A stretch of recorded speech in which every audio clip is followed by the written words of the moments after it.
Capítulo 4 do Evangelho de Lucas, do versículo 16 até o versículo 19. Indo Jesus para Nazaré, onde fora criado, entrou num sábado na sinagoga, segundo o seu costume, e levantou-se para ler. Então lhe deram o livro do profeta Isaías, e abrindo o livro, achou o lugar onde estava escrito: O Espírito do Senhor está sobre mim, pelo que me ungiu para evangelizar os pobres, enviou-me para proclamar libertação aos cativos e restauração da vista aos cegos, para pôr em liberdade os oprimidos e apregoar o ano aceitável do Senhor. Até aí está bem. Queridos, esse texto é o texto que inaugura, ou pelo menos fatos aqui relatados, inauguram o ministério de Cristo sobre a terra. Sabemos que Jesus Cristo é o enviado de Deus, se fez homem, se fez carne, e ele veio com a firme determinação de cumprir com a vontade do Pai. Ele veio para resolver o problema do homem caído, veio para ser o Cristo, para ser o Messias, para redimir o homem dos seus pecados. Interessante que os evangelhos, eles narram o momento em que Cristo começa a sua obra. Ele primeiramente foi ao Jordão, em que foi batizado. Dali ele partiu para o deserto, onde ficou 40 dias, sendo tentado pelo diabo. Ele precisava, como homem, de passar por todas as provações, e como homem passar por todas as tentações que todos nós passamos, a fim de vencer de maneira prática o problema do pecado, o problema do diabo, o problema da queda. Ele tinha que vencer todas essas coisas, para então ele estar habilitado na condição de homem para efetuar a obra de redenção para a humanidade. Depois de 40 dias que ele esteve no deserto, orando, jejuando e sendo tentado pelo diabo, depois de ter vencido, ele então seguiu para Nazaré, onde fora criado, e diz a Bíblia que ele entrou numa sinagoga em dia de sábado. E naquele tempo, o modelo das sinagogas era que havia um chefe da sinagoga, e então todos os sábados os judeus ali se reuniam para ler uma porção dos profetas, ou uma porção dos salmos, ou uma porção da Torá. Então logo se lia ali uma porção da lei, ou dos profetas, ou dos salmos. Ali qualquer homem que estivesse naquela assembleia, qualquer homem maduro, ou seja, maior de idade, poderia então se levantar ali voluntariamente e fazer uma pequena explanação do texto que havia sido lido. Jesus então naquele dia entrou na sinagoga, e esse dia em que ele entra na sinagoga foi o primeiro dia quando ele começa e anuncia o início do seu ministério. Ele então entra, e então num dado momento, quando abriu a oportunidade, ele se levantou, pediu o livro do profeta Isaías e abriu no lugar, lá no livro de Isaías, em que constam estas palavras aqui, como diz aqui o versículo 17: Então lhe deram o livro do profeta Isaías, e abrindo o livro, achou o lugar onde estava escrito. Jesus então leu essas palavras: O Espírito do Senhor está sobre mim, pelo que ele me ungiu para... Ele passa a declarar e a demonstrar que ele foi ungido de Deus para trazer cura aos homens, para trazer libertação aos homens, para abrir os olhos espirituais, para que os homens possam ou pudessem ver a sua real situação, a sua condição. Então, dentro do contexto da expectativa dos judeus pela vinda do Messias, essa proclamação de Cristo aqui em Nazaré deveria ser recebida com muita alegria. Imagine, ele se levanta e diz: olha, hoje essas palavras do profeta Isaías se cumpriram em mim. Ele então se apresenta como tal. Mas o resultado disso está no restante do texto que nós não lemos. Se os irmãos continuarem a ler, verão que logo agora começou um problema, Porque logo as pessoas começaram a questioná-lo, dizendo: não é este porventura o filho de José? Porventura não é este um nazareno? Como pode o Messias ser um nazareno? E então, o final dessa história é que eles levaram Cristo para cima de um morro, onde eles pretendiam empurrá-lo lá de cima e matá-lo, ali quando Cristo fosse lançado daquele monte. Mas diz a Escritura que Cristo simplesmente passou pelo meio deles e eles nada puderam fazer com Cristo. Esse é o contexto desta passagem, mas eu quero abordar essa noite alguns pontos. Eu quero extrair desse texto, a partir dessa porção, quero considerar algumas questões que são vitais para todos nós hoje em dia. Eu penso que aquelas pessoas que ali estavam na sinagoga, eles deveriam se alegrar. E por mais que tivesse algum tipo de questionamento, porque era natural que alguém perguntasse, mas como pode ser o Messias? Como assim você ser o Messias? Mas eu penso que eles deveriam ter um coração aberto para receber a verdade, para que eles pudessem então experimentar da parte de Cristo essa cura e essa libertação. E eles então foram privados, porque eles logo rejeitaram o Messias no primeiro momento em que Cristo se apresentou a eles. E eu pensando e trazendo para os dias atuais, quantas vezes nós também, diante da verdade de Cristo que está sendo anunciada, nós também podemos estar perdendo esta oportunidade de sermos curados.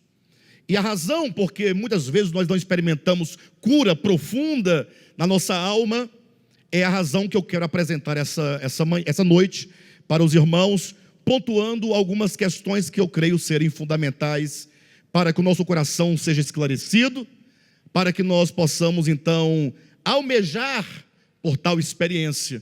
E o primeiro ponto que eu gostaria de apresentar aos irmãos é exatamente nós pensarmos um pouco sobre a condição humana.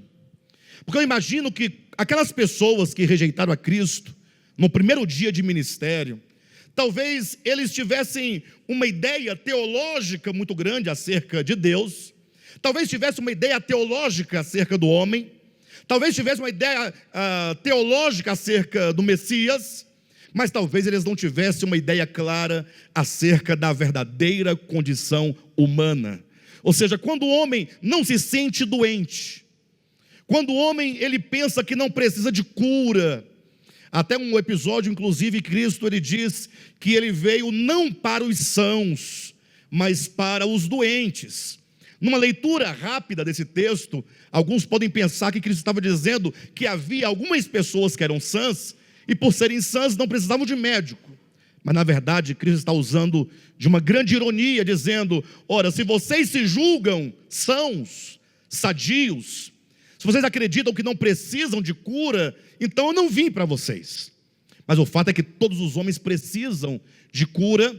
Nós sabemos pela história bíblica, conforme nos foi dada desde Moisés, a partir do livro de Gênesis, como sabemos também pela experiência humana, que o homem, tão logo ele sofreu o problema do pecado, quando o pecado entrou na humanidade, esse pecado trouxe uma série de consequências.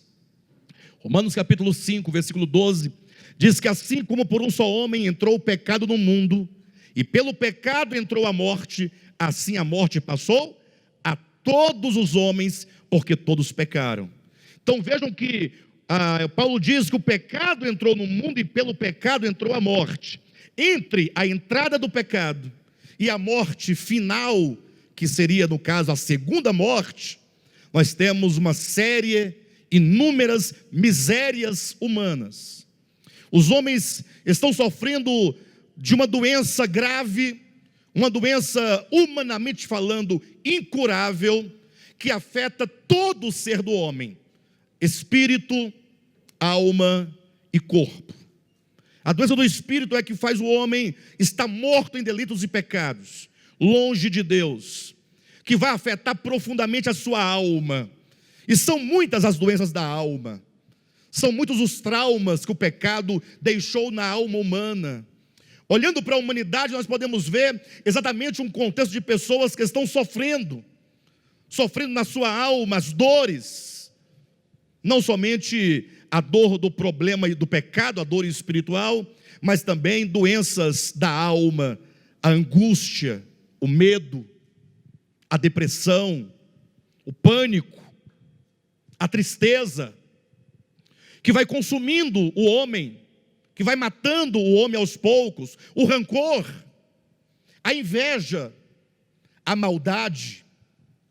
Tudo isso são doenças que estão na alma humana e que levam o homem a morrer cada vez mais, como o próprio texto de Gênesis fala, que o homem, ao tomar a árvore do conhecimento pelo seu alimento diário, morrendo, morrerás. Ou seja, o homem estaria num processo contínuo de morte. E esses problemas da nossa alma afetam diretamente os nossos relacionamentos. Quantas famílias não estão sofrendo? Famílias que acabam, famílias que são destruídas, famílias que começaram com o germe do desejo pela felicidade, quando um jovem mais uma jovem se uniram e decidiram viver juntos, decidiram ser felizes, decidiram construir uma vida juntos, ter filhos, criar os filhos, depois ter netos, pensaram em envelhecer juntos, mas no percurso da história, quantas coisas não aconteceram? Não coisas exteriores, mas coisas que aconteceram na nossa alma, que se manifestaram e que acabaram interrompendo um sonho, interrompendo um projeto, acabaram interrompendo ali toda uma vida, filhos que se perderam, pais que fizeram perder seus filhos, famílias que se dilaceraram, a morte que interrompeu talvez a vida de uma criança que era o sonho de um casal. Ou seja, olhando para a humanidade, nós vemos que há um sofrimento latente, e esse sofrimento em muitas e muitas pessoas é um sofrimento evidente. Talvez alguém olha para você e te acha uma pessoa até mesmo plena, mas talvez você pense, só Deus sabe o que sou interiormente. Só Deus sabe das minhas lutas, das minhas dores, dos meus desconfortos, dos meus medos, das minhas tribulações, das minhas enfermidades da alma. Isso para não falar da doença do corpo. Nosso corpo está constantemente num processo de corrupção. Estamos envelhecendo, estamos morrendo fisicamente, enfermidades que nos tiram o sossego, nos tiram o sono, pessoas que estão sem esperança porque foram acometidas de doença para a qual não tem cura. Então, olhando de um modo geral, nós vemos um mundo triste, um mundo caótico. Tem um grande filósofo alemão, escreveu um livro chamado Desespero Humano. E ele começa o primeiro capítulo falando sobre o episódio de João capítulo 11, ali a morte de Lázaro. Então ele pega aquele contexto, quando diz que Jesus chorou, ali diante da morte de Lázaro. E ele então, a partir daquele contexto, ele mostra que o homem está desesperado, que o homem tem um desespero, uma angústia, um sofrimento, que nada pode resolver. E isso, quando nós olhamos lá para Gênesis, o livro de Moisés, vamos perceber que quando o homem ele caiu em pecado, a descrição mosaica é que o homem perdeu o Éden naquele dia. Lógico que a descrição de Moisés é uma descrição rudimentar da coisa, não é uma descrição em realidade, em plenitude, como a de Cristo, quando fala a parábola do filho pródigo. Mas a cena ali, mesmo rudimentar, nos traduz uma ideia de muita angústia, porque o homem vivia no Éden, vivia no jardim do Éden. E a propósito, a palavra Éden quer dizer prazer, quer dizer desfrute, no sentido de que Deus criou o homem para ser pleno. Deus criou o homem para ter satisfação em Deus, para ser saudável, para ser feliz, para frutificar. Mas quando entra o pecado, o quadro que Moisés desenha em Gênesis capítulo 3, é o homem agora saindo pelas portas do Éden. E essa imagem ela é muito significativa, porque sair do Éden implica que ele perde ali toda a satisfação que Deus queria lhe proporcionar, tudo que Deus havia dado, ou que Deus lhe havia oferecido, ou preparado, o pecado separa o homem, e agora o homem sai no mundo errante, na linguagem de Paulo em Efésios, sem Deus no mundo, sem esperança. Imagine o primeiro casal, essa figura é muito emblemática, saindo do Éden agora para um mundo, sem saber para onde ir, sem saber o que fazer, agora cercado de uma série de adversidades, o frio, a chuva, os espinhos, os abrolhos, a fome, o medo, a insegurança. Esse é o quadro, né? Se bem que o problema do pecado, ou seja, o pecado é um grande problema, porque o pecado é uma ilusão. Se associarmos o que Moisés fala, a parábola do filho pródigo, de Jesus em Lucas 15, vamos entender que no momento que se sai desse lugar, desse paraíso, talvez houvesse ali uma expectativa, como aconteceu com o filho pródigo, de que tudo daria certo. É o homem que está enganado e está se enganando ao mesmo tempo, achando que viver sem Deus é possível. E agora esse homem, e essa situação também pode ser comparada ou demonstrada pelo texto de Jeremias, capítulo 2, ou melhor, capítulo 17, quando diz que, ou melhor, capítulo 2 mesmo, desculpe-me, quando diz: 2 males cometeram o meu povo contra mim. Primeiro, a mim me deixaram o manancial de águas vivas. Essa é a figura que mostra quando o homem se retira da presença de Deus, quando o pecado causa uma separação entre o homem e Deus, gera um abismo de separação. Eles deixaram, o homem deixou o manancial de águas vivas, fonte de toda bênção, de toda alegria, de todo gozo, de toda satisfação. E esse homem agora, ele sai para uma terra distante. Só que como ele não tem mais o manancial, ele precisa de prover para si o que ele tinha. Vocês entendem, não? Ou seja, uma vez que o homem perdeu no coração a Deus, não que Deus tivesse saído do homem, mas que houve uma separação dentro do coração e na consciência humana, o homem agora sozinho e errante, não tendo mais o manancial, ele tem que ter alguma provisão. Aí Jeremias fala: o homem então passou a cavar cisternas, passou a cavar cisternas. Então, porque ele não tem mais um manancial, ele tem agora, com o seu braço, com a sua força, com a sua capacidade, cavar poços. Só que ele fez cisternas para si, e diz a Bíblia, cisternas que não retêm as águas. Em outras palavras, o homem, ele pode até tentar resolver o problema do pecado. Ele pode até tentar resolver o problema da sua alma. Você pode até fazer vários estudos, você pode até se tornar um médico, um doutor, em qualquer área, numa área da mente, numa área do corpo, mas o fato é que tudo que o homem procura realizar para resolver os seus problemas, apenas amenizam o problema, mas não resolve o problema. E isso nós vamos entender que dentre as coisas que o homem criou para resolver o seu problema, uma delas foi a religião. Esse é o segundo ponto que eu quero que vocês entendam. O primeiro é a condição humana, é o desespero humano. Ou seja, você tem problemas a serem resolvidos.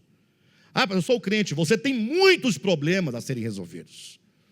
Problemas na alma, os traumas que o pecado causou, problemas da carne, coisas que nos consomem. E talvez nós não conseguimos perceber isso. Talvez a grande questão é essa. Porque é fácil para mim ver um problema na irmã Silvia, é fácil. É fácil eu perceber um problema no irmão José Lima, e até apontar o problema dele. Mas quão difícil é para nós ver a nossa situação, ver a nossa condição. Não é fácil, porque o homem é dotado de uma justiça própria muito profunda. O homem é dotado de um orgulho muito grande e de uma presunção muito grande, oriunda do pecado que impede que o homem perceba a sua condição. Talvez eu falando essa noite, eu me dirija a pessoas que entendam, eu tenho um problema na minha alma, problemas a serem tratados, preciso de cura. Talvez outros pensem, eu preciso de cura do corpo. Mas quantos aqui não precisam de uma cura espiritual? Tratar um problema de ordem pecaminosa, enraizada na nossa alma, mas às vezes nós não conseguimos perceber isso. Por falta de percepção, acontece que aqueles da sinagoga rejeitaram o Messias.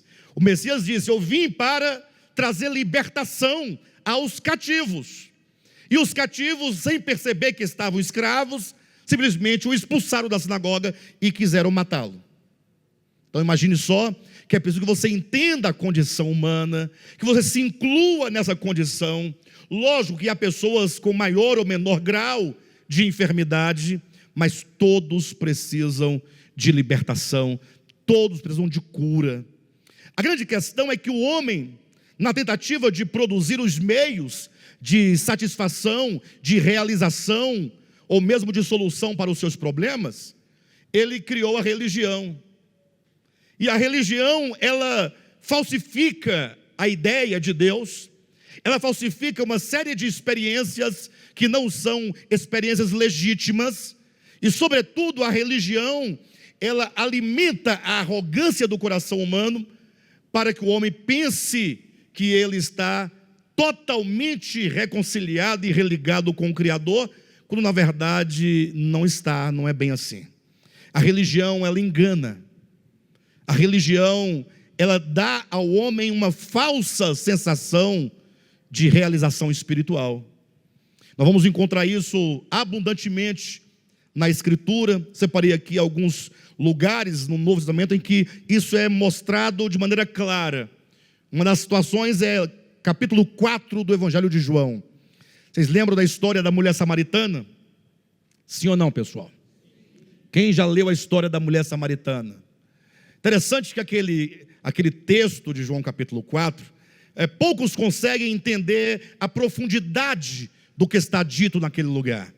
Porque a leitura da maioria dos cristãos é uma leitura superficial, como quem lê um acontecimento, como quem lê um caso.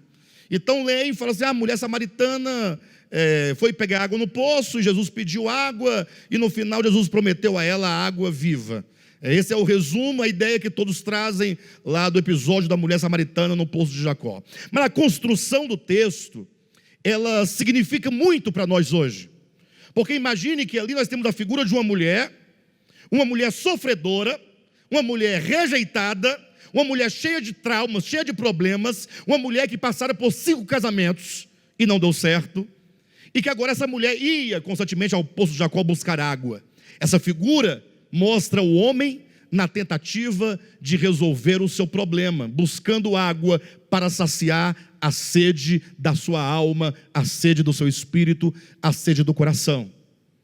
E isso é tão verdadeiro que aquele poço, ela própria deu testemunho, falando para Jesus, era o poço que o próprio Jacó havia cavado, e que Jacó tinha bebido daquelas águas, que os filhos de Jacó tinham bebido daquela água, que Israel tinha bebido daquela água, que os animais de Israel tinham bebido daquela água, ou seja, era uma água da tradição, é a água da tradição. Ou seja, a religião, ela te oferece uma água, ela diz: olha, você vai ficar completamente curado, saciado, resolvido, completo. O problema é que agora essa pessoa tem que ir a esse poço, fica indo ao poço diariamente buscar água, na tentativa de solucionar a sua sede, o seu problema, mas essa ida a esse poço é uma ida constante, porque aquela água nunca pode verdadeiramente resolver o problema daquela alma. Ou seja, é dito que a religião resolve o problema do homem. Pastor, mas de que religião você está falando? Ora, de todas, incluindo o cristianismo, sobretudo. O cristianismo, ele propõe uma mudança para o homem. Mas que tipo de mudança se propõe? Mudança de hábitos, de vestes, de lugares, de músicas, de ambientes. apenas uma mudança estética, uma mudança exterior. Jesus chega naquele poço e fala para aquela mulher: olha, se você soubesse quem fala contigo, tu lhe pedirias água viva, e você, bebendo dessa água viva, nunca mais precisaria vir a este poço pegar água. E aqui é a chave que abre o texto. Essa palavra de Cristo, ao oferecer água viva, faz significar o texto que a busca daquela mulher por aquela água do poço é um sentido simbólico. Tente me entender. Se aí Jesus estivesse falando, se o texto bíblico quisesse se referir à água do poço como uma água para lavar, cozinhar, tomar banho, Jesus dizendo para ela que lhe daria uma água viva e espiritual, ela ainda assim não precisaria da água para tomar banho e comer ou não? Sim ou não? Então Jesus não poderia ter dito que ela não precisaria voltar ao poço, se aquele poço na palavra de Jesus não estivesse significando a tentativa de saciar a alma. Então eu não estou aqui fazendo o texto dizer o que ele não diz. Pelo contrário, Jesus falou: olha, você vem a esse poço, há quantos anos você pega água nesse poço, mas ela não mata a sua sede, mas eu tenho uma água que matará definitivamente a tua sede. E a chave para que essa mulher pudesse ter esses rios de águas vivas transbordando nela era simples: abandone toda forma de religião e de religiosidade, no sentido de que não vai ser em Jerusalém, não será em Samaria, não é pelo templo, não é pelas ofertas, não é pelas coisas, pelos dias santos, sagrados, mas agora você vai se entender como um templo vivo. Somente quando você entende que todas as coisas acontecem dentro de você, e não simplesmente numa terra sagrada, num templo sagrado, com pastores ou sacerdotes sagrados. Nada disso. Isso existiu há muito tempo, ainda no tempo da menoridade, foi uma necessidade humana. Mas Jesus anuncia um novo tempo e fala: olha, você é templo vivo. Você precisa de descobrir o que tem dentro de você, conhecer a si mesmo, saber quem você é. Você foi criado por Deus e traz dentro de si o Espírito Santo de Deus. O problema é que nós vivemos no mundo dos sentidos de uma forma tão ávida, tão forte, que nós só conseguimos enxergar para fora. Raramente conseguimos pensar em nós mesmos. Inclusive o tempo que nós vivemos não nos permite isso. É tudo muito corrido. Você trabalha em 2 empregos, 3 empregos, aí vai para a faculdade, e aí tem que ainda cuidar de casa, e aí tem tantas afazeres. Quando sobra um tempo, tem as redes sociais para te consumir o tempo. Nós não temos tempo de pensar em nós, olhar para dentro de nós, sondar o nosso coração, ter oração pessoal, interior com Deus. Nós não julgamos a nós mesmos. Paulo vai ensinar aos coríntios dizendo que se nós julgássemos a nós mesmos, não seríamos julgados por ninguém. Ele quer dizer que nós precisamos sempre estar buscando nos entender, discernir as nossas intenções, o nosso coração, orando a Deus, dizendo: Senhor, sonda o meu coração e vê se há em mim algum caminho mau. Há um outro quadro no Novo Testamento, muito interessante, que é o tanque de Betesda, capítulo 5 de João. O tanque de Betesda, que significa casa de misericórdia, pinta um quadro da humanidade religiosa. Porque é dito que no templo, o templo de Jerusalém tinha 12 portas, cada porta tinha um nome, e lá havia a porta das ovelhas, e ao lado da porta das ovelhas tinha esse tanque de Betesda. Então, João coloca esse cenário bem descrito. Enquanto havia uma festa aqui no templo, João capítulo 5, havia também um tanque cheio de pessoas com toda sorte de enfermidades. Então, quando João coloca esses 2 quadros lado a lado, ao mesmo tempo em que havia uma festa no templo, o povo cantando, o povo dançando, o povo comemorando, é como que João perguntasse: olha, estão comemorando o quê? Olha a condição humana. Pessoas paralíticas, havia o manco, o coxo, o aleijado, pessoas com toda sorte de enfermidade, o surdo, estavam ali na ânsia de serem curadas, aquelas pessoas. Ocorre que João coloca apenas um personagem dentre todos ali narrados, que era um homem que estava ali há 38 anos. E a história desse homem prova que toda a religião, qualquer religião, não tem o poder de transformar ou de mudar a vida de ninguém. Aquele homem há 38 anos dizia: eu estou aqui há 38 anos, mas eu nunca consigo ser o primeiro a entrar no tanque. O que significa que a religião diz: você não foi curado porque você não é o melhor. Você está nessa situação porque você não é o melhor. Tem que ser o melhor. Quem primeiro entrar, quem for o primeiro tem a cura. Aí, como a pessoa não é curada, aí eles vão te responsabilizar. Ao invés de falar assim: engraçado, se você está há 38 anos aqui e não resolveu, será que o problema não está num sistema religioso que não resolve? Eu sei que alguém pode estar pensando: não, pastor, mas tem muitas igrejas neopentecostais, inclusive, que as pessoas estão sendo transformadas. Bem, primeiro que não se pode falar de transformação, porque a ênfase que eles dão é de dinheiro. E Jesus não prometeu dinheiro para ninguém. Isso não é verdade. E se fosse verdade que ali as pessoas ficam ricas, então todos eles deveriam ser ricos, e não uma meia dúzia que dão ali na frente os seus testemunhos. Me recordo uma situação, fizeram uma campanha da prosperidade. No último dia uma senhora falou: eu tenho o meu testemunho para dar. Foi lá à frente, pegou o microfone, trazia uma bolsa de lado. Irmãos, hoje é o último dia da campanha, pensei que Deus não ia me dar a vitória. Acabar a campanha não resolveu a vitória, mas antes de eu vir para cá, Deus me deu a benção. E eu trouxe a prova. Abriu a bolsa e puxou um carnê das Casas Bahias. 42 parcelas. Comprei a minha geladeira. Que bom que ela tenha comprado. Que bom que ela pôde pagar o carnê. Mas você chama isso de bênção? Se Deus dá uma bênção para uma pessoa depois de 7 semanas de jejum e oração e oferta, aí Ele dá um carnê, ela vai pagar no final umas 3 geladeiras dessa. Mas as pessoas entendem isso como sendo a bênção miraculosa de Deus. Até que pode ser uma bênção de Deus, sim, porque tudo que nós conquistamos são bênçãos, mas são as bênçãos naturais de Deus para todos. Não é a religião que promove isso. A religião, ela é incapaz de solucionar os problemas mais profundos do homem, que é o problema do pecado. Aquele homem há 38 anos, Jesus simplesmente entra e fala: você quer ser curado? Olha como as coisas ficam muito simples, né? Ele diz: não tem como, quando eu tento, entra outro no meu lugar. Jesus: mas você quer ser curado?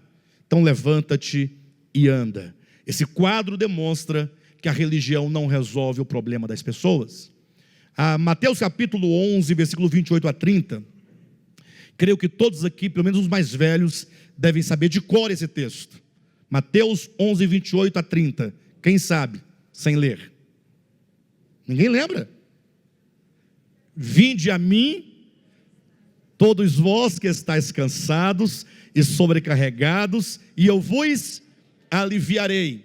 Tomai sobre vós o meu jugo e aprendei de mim, que sou manso e humilde de coração, e achareis o quê? Descanso para as vossas almas.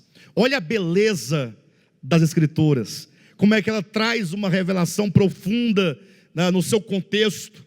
Jesus chama as pessoas, os judeus, ali presentes, a irem a Ele, a fim de terem a libertação do jugo, do pecado e do fardo da lei.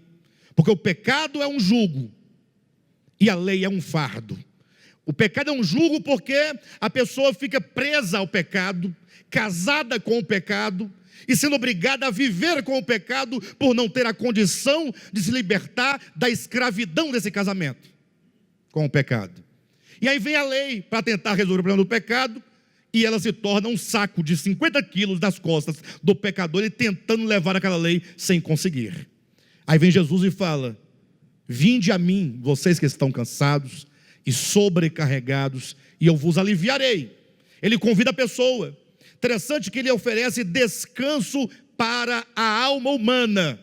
São os últimos 3 versículos de Mateus capítulo 11. Capítulo seguinte, capítulo 12, começa com a história em que os discípulos colhem espigas em dia de sábado. E aqui está o paradoxo da coisa. Jesus acaba de convidar as pessoas a encontrarem nele o descanso das almas. Começa um episódio em que os religiosos vão a Cristo dizendo: por que os teus discípulos colhem espigas em dia de sábado? Ou seja, havia o mandamento lá do Decálogo que dizia para o homem não trabalhar em dia de sábado.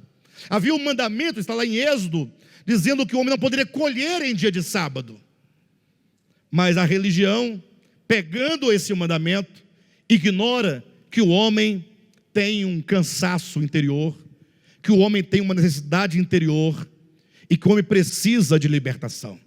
Ou seja, desde que os homens cumpram com os regulamentos religiosos, o restante não importa. Jesus, ignorando a letra da lei, ignorando completamente qualquer fardo, qualquer jugo, ele diz: não, mas vocês não se lembram de que Davi, quando teve fome, entrou na casa de Deus e comeu o pão da preposição e ficou sem culpa? E ele diz assim: aqui está quem é maior do que o templo. Outras palavras, enquanto que a religião, ela está preocupada com a roupa que você veste, com a comida que você come, com a música que você canta, com os lugares onde você anda, com a companhia com quem você anda. Ou seja, enquanto você está preocupado com essas coisas externas, Jesus está preocupado com o coração humano. Os judeus discutindo com Cristo acerca do sábado, e Jesus oferecendo a eles um descanso verdadeiro, um descanso genuíno. Então, esses quadros, poderia citar outras dezenas desses, são quadros que os evangelhos nos trazem para ilustrar a impotência da religião. A religião nunca nos trará saciedade, nunca nos fará completo, nunca nos fará livres de fato e de verdade. Infelizmente, a religião ela só ilude, né? Eu me recordo aqui, é porque nós não temos muito disso, mas não temos nada disso, mas como eu sou cristão desde a minha infância, então já congreguei em vários lugares, e geralmente tem alguns lugares que a pessoa tem testemunhos, né? A pessoa vai dar um testemunho, fulano dá um testemunho, aí ele vai lá na frente e fala: não, eu quero agradecer a Deus porque eu bebia, o Senhor me libertou, eu fumava, o Senhor me libertou, eu traficava droga, o Senhor me libertou, eu era ladrão, o Senhor me libertou, eu era pai de santo, o Senhor me libertou, e agora, para a glória de Deus, estou aqui e tal. Os irmãos dão glória a Deus. Houve alguma mudança social boa? Talvez sim, talvez ele precisasse de algumas mudanças, né? Mas o fato é que aquela pessoa fica ali agora 10 anos, 15 anos, quando essa pessoa eventualmente, por alguma razão, se desvia daquele caminho, como eles falam, o crente desviado, o que ele faz? Ele volta a praticar tudo o que outrora ele praticava, ele torna a praticar o que ele disse que havia sido liberto. Ora, se ele voltou, não estava liberto. Se ele voltou, ele estava apenas sufocado. Sabe aquela vontade de fazer as coisas? E não pode fazer porque o pastor não deixa, porque senão vai ser excluído, não vai poder cantar no coral, ou então vai para o inferno. Aí a pessoa chega uma hora que ela cansa, ela fala: então eu vou fazer o que eu quero fazer. Aí larga. Outros não largam porque tem medo, mas aí eles fazem escondido. Faz escondido. A pessoa fica em casa, né? Vai no mercado com um carrinho de compra, né? O crente, aí passa na seção de bebida, aí olha para ver se não tem ninguém olhando, porque o que ele quer na seção de bebidas? Primeiro que ele não tem nem que passar por ali, porque ali não tem nada que interessa a ele. Aí ele passa, mas antes já pegou um saco de arroz, um de feijão, um de açúcar, aí ele coloca a latinha de cerveja e joga o arroz por cima. Aí vai, pensa no medo de alguém encontrá-lo. E quando vai passar no caixa, aí sempre tem um comentário, passa a cerveja e fala: minha mulher aprendeu a fazer uma carne regada a cerveja. Então, agora nós temos uma receita regada a vinho. Aí a mulher fala: mas tem que ser tinto, para poder parecer que é verdadeiro, para beber escondido. Então, queridos, é importante que nós saibamos que o que o homem precisa de fato é de uma libertação interior verdadeira. Jesus entra na sinagoga e diz: olha, o Espírito do Senhor está sobre mim, pelo que Ele me ungiu para libertar os cativos, para dar vista aos cegos, para pôr em liberdade os oprimidos. E o restante do texto mostra que Jesus, sendo questionado, ou pelo menos Cristo achando que seria questionado, lendo o coração, aquela pessoa falou assim: olha, vocês podem até dizer, né, que médico, cura-te a ti mesmo. Ou seja, porque eu sou de Nazaré, certamente eu não terei crédito aqui, porque o profeta de casa não é acreditado na sua própria terra, ou seja, falta-lhes a fé. Logo as pessoas questionam a Cristo só porque ele era nazareno e não entende que bastasse que eles tivessem apenas o discernimento, a iluminação e que eles crescem. É preciso que nós, ao olharmos para Cristo, possamos não olhá-lo como uma figura meramente religiosa, como os cristãos veem a cruz, o sangue de Cristo, o túmulo de Cristo, tudo eles veem como coisas sagradas, mas deixam de perceber que Cristo, Ele quando veio ao mundo, Ele pregou, Ele ensinou, falou o Evangelho, e as pessoas tinham que ouvir e receber aquela palavra por fé. A fé não é meramente você acreditar. Fé é o sentido espiritual que se apropria daquela palavra, por ver naquela palavra a verdade divina. E quando falar da fé, pelo menos duas situações que devem ser colocadas aqui em realce. A primeira é que o próprio Cristo fala que existe uma fé que é falsa, que é a fé meramente religiosa. João capítulo 2, os últimos 3 versículos, fala que Cristo havia feito muitos milagres, e que diante dos milagres, muitos creram nele. Esse é o registro, creram nele, porém Jesus não se confiava a eles, porque conhecia a natureza humana, sabia que aquela crença deles era meramente interesseira. Então hoje em dia nós temos um problema profundo de fé, que as pessoas querem a fé, mas para ganharem suas vantagens, que é a fé para ficar livre de um caroço, para comprar uma empresa, para comprar um carro, e se esquecem que a fé é na verdade a convicção, é a certeza, é o fundamento da verdade, que você ouvindo a palavra de Cristo, você permite que essa palavra entre em você, que ela faça morada em você, que seja uma palavra que seja cultivada diariamente. Mas há um outro texto que diz que Jesus chega para um homem que tinha o seu filho doente. Jesus pergunta: mas você crê que eu posso curá-lo? E ele responde: sim, Senhor, eu creio, ajuda-me na minha fé. Aí ele fala então de uma fé que talvez seja de todos nós aqui, e é você na sua sinceridade, na sua pureza: pastor, eu creio no Evangelho, eu creio em Cristo, mas por que eu não me aproprio ainda de tantas bênçãos espirituais, da cura necessária? O que me impede de provar, de sair dessa condição? Talvez seja o caso deste homem que fala: eu creio. Você também crê, você tem sinceridade, você tem verdade, mas talvez a sua fé precisa de ser fortalecida. E ele clama dizendo: Senhor, ajuda-me na minha fé. E por fim, para você ter essa fé fortalecida, quero que você leia comigo Romanos capítulo 10, versículo 17. Na versão atualizada diz assim, olha: e assim a fé vem pela pregação, e a pregação pela palavra de Cristo. Agora veja a tradução da versão corrigida. Diz assim, olha, mesmo texto 10, 17 de Romanos, na corrigida fala: de sorte que a fé é pelo ouvir, e o ouvir pela palavra de Deus. Então veja só o segredo. Diz, olha, a fé, ela vem a você, a fé ela é gerada, a fé é produzida pelo ouvir a palavra de Deus. Mas veja que esse ouvir não é o mesmo que escutar. Porque você pode se expor à pregação falada por anos a fio e nada ser gerado no seu coração, senão preconceito e religiosidade. Aqui diz, a fé vem pelo ouvir. E o ouvir vem pela palavra de Deus.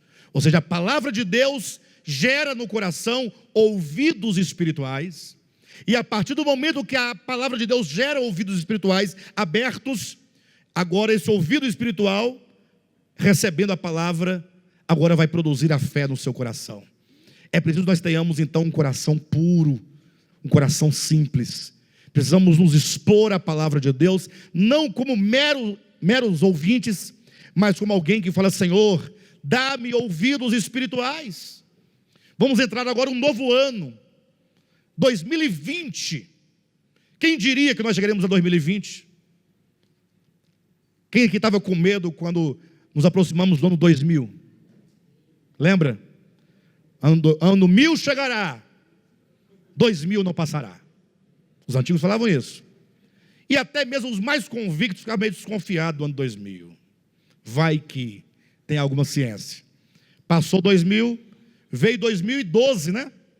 Lembra daquela 2012? Que o mundo ia acabar, a profecia lá dos celtas ou dos maias, né? Dos maias, o povo todo assustado e tal. Chegamos ao ano 2020. Há um tempo desse eu era uma criança, hoje eu tenho 45 anos. O Jailson com 55. Mas que coisa maravilhosa. Oportunidade nós temos. Que tal o ano que vem nós sermos pessoas melhores do que este ano? Pessoas mais curadas, mais libertas. Então nós temos que mudar a atitude do nosso coração, porque Cristo já veio. E Ele está ungido com o Espírito de Deus para nos curar, para nos transformar, para mudar. Da parte dele está tudo certo. Talvez seja o nosso coração que precisa ser alinhado com Ele. Coração alinhado com o Espírito de Cristo. Vamos orar pedindo, Senhor, dá-me coração, ou ouvidos do coração para ouvir.